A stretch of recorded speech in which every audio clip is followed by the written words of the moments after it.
At the state level, budget analysts predict that Maryland could be in for its worst financial crisis in 20 years if current spending patterns hold. Tonight, we're following the money after a surplus dried up.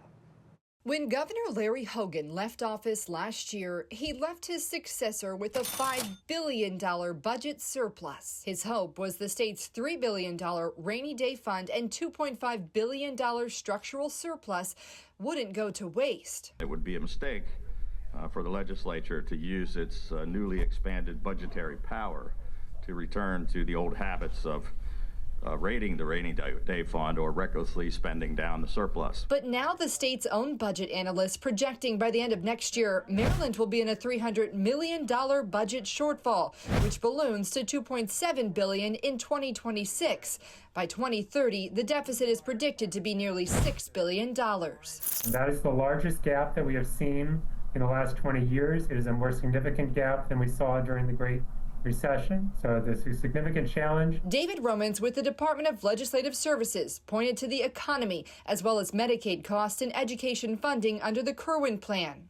The fiscal year 2025 budget includes funding for K-12 education, investing $9.2 billion in Maryland public schools. Romans says there's also growing demand for the state's child care subsidy program, which increased by $270 million in the fiscal 25 budget.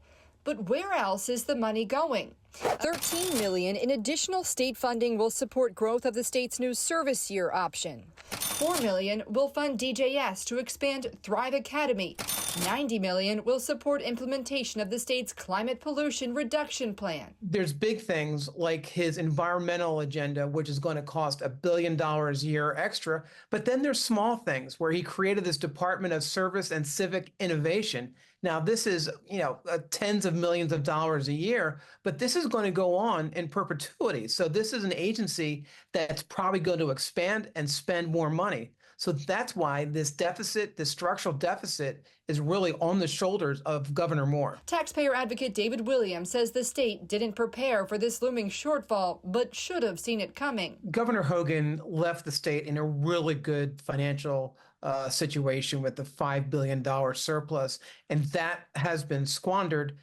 Part of the problem is that the federal government isn't sending as much money to Maryland. Billions of dollars were sent to Maryland as part of COVID relief, but the state should have known that. The state should have prepared for that money to be cut off. Governor Moore should have recognized that this money was no longer coming into the state and have been more fiscally responsible when he proposed his budget. The governor's office tells Fox 45 the budgetary challenges that Maryland faces are as tough as they've ever been. And while the challenges have been years in the making, Governor Moore is committed to continuing to work in collaboration with the dedicated leaders of the state legislature, including Senate President Ferguson and Speaker Jones, to fix them.